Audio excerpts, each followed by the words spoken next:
Neste terceiro vídeo da série Inglês com Klaus, eu vou dar uma dica rápida de inglês para todos vocês. Uma coisa extremamente importante, que muitas pessoas erram, vários alunos meus, acho até que a maioria erra isso e não pode mais errar. A pessoa que já passou do nível básico, do nível elementar, já está lá no intermediário ou no avançado, não pode mais cometer esse simples erro de inglês. Especificamente um erro que diz respeito à tradução, né? Porque a gente entende que quando a pessoa está aprendendo uma língua estrangeira, ela precisa se utilizar da tradução para entender. Não tem como você aprender uma outra língua direto sem fazer uma tradução ou outra. É normal, é absolutamente normal. E quando as pessoas encontram o it, vamos aprender a pronunciar essa palavra. It, não é eat, porque senão fica assim, comer, nem itch, porque senão fica assim, coçar.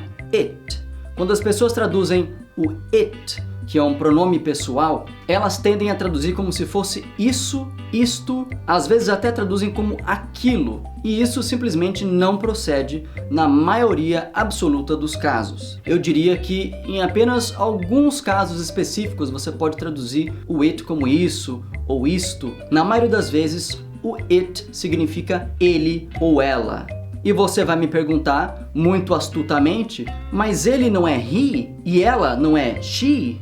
Sim, mas aí quando a gente está falando de pessoas, tá? Se eu for falar de uma pessoa, de um ser humano, eu uso he, she, ele e ela. Mas a gente não usa só ele e ela para pessoas, a gente usa também para animais, ou seja, outros animais, animais não racionais, um cachorro, um gato, uma lesma. Assim como a gente usa ele e ela para objetos, porque em português não existe neutro, não existe um gênero neutro de palavras. Todas as palavras ou são femininas ou masculinas, e existem alguns casos raros de palavras que são os dois, mas neutro não tem. O que eu quero dizer com isso? Eu quero dizer que um carro é masculino, o carro. Casa é uma palavra feminina, a casa. Então se eu for falar que um carro está estacionado na frente da casa, eu vou falar que ele está estacionado na frente dela. Essa mesma frase em inglês ficaria It is parked in front of it. Ou seja, você tem dois it aí. Um que indica o carro,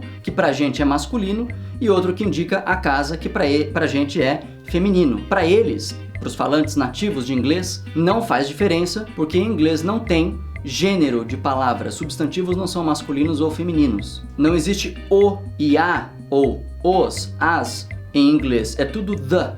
É óbvio que uma frase como It is parked in front of it não faz sentido nenhum, a menos que eu tenha ali um contexto, ou seja, você já sabe do que eu estou falando. Você sabe que o primeiro it é o carro e o segundo é a casa, porque eu já falei isso antes no diálogo. Se essa frase estiver ali sem nenhum contexto, se ela aparecer ali isolada, não vai fazer sentido nenhum, não tem como você saber, não tem forma de você deduzir o que significa esse it. Assim como não teria em português. Ele está estacionado na frente dela. O que significa isso? Significa nada. Você tem que saber que eu estou falando do carro e da casa. Então vamos pegar aqui mais exemplos para que vocês tenham isso bem concreto, internalizado na cabeça de vocês. My dog is ill.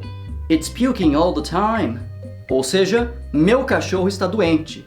Ele está vomitando o tempo todo. E se você tivesse uma cachorra, uma cadela, aí em português você falaria, minha cachorra está doente, ela está vomitando o tempo todo. Em inglês não muda. Você poderia também falar dog e depois colocar um it. Se você quiser especificar, vem aí uma coisa engraçada que provavelmente você não sabe, que é a palavra bitch. Bitch, antes de ser puta e vadia, é cadela. Então você poderia falar, my bitch is ill. It is puking all the time. Lembrando também que existem outras formas de se falar vomitar. Uma delas pode ser basicamente vomit. My dog is vomiting. Ou o phrasal verb throwing up. Where the hell is my pen? It was here just a moment ago. Onde raios, onde diabos está a minha caneta? Ela estava aqui alguns momentos atrás. Então, num exemplo como esse, a gente tem aí o it sendo traduzido como ela, porque se refere à caneta. Isso só acontece quando você passa para o português, porque em inglês, pen não é nem macho nem fêmea, nem masculino nem feminino. Pen, é neutro, é um objeto simplesmente. Então você se refere a ele como it. Para recapitular então, você só usa it para animais de modo geral e objetos, coisas, mesmo que não sejam coisas concretas, físicas, materiais. Podem ser ideias, podem ser opiniões, podem ser conceitos abstratos, sentimentos, emoções, sensações, enfim, coisas que não são físicas. Saibam que na maioria das vezes, quando eles querem falar, os nativos, isso ou isto, eles usam em inglês this. Então eles vão falar this breaks my heart, ou seja, isso quebra o meu coração, isso parte o meu coração. Ou this really shouldn't happen. Isso realmente não deveria acontecer. É importante deixar claro aqui que eu não estou falando daquele it de suporte, chamado às vezes de preparatory it, ou seja, o it de preparação, o it preparatório, que é para preparar um verbo que vem depois para você construir uma frase do tipo it is raining, it's raining. Nesse caso você nem traduz o it, você simplesmente pula ele e vai para o verbo. It rains, chove, it's raining, está chovendo. Eu estou falando aqui do it apenas como pronome pessoal, ou seja, uma palavra que serve para substituir alguma outra coisa, principalmente para você não precisar repetir aquela palavra. Eu não vou dar exemplos aqui de it sendo traduzidos como isso ou isto especificamente, porque são casos muito específicos, muito raros, como eu falei, a maioria não se traduz assim, e aí eu vou acabar confundindo vocês. Então vocês não têm que saber a exceção, vocês têm que saber a regra. It, na maioria das vezes, é ele ou ela. Dica rápida, até um próximo vídeo.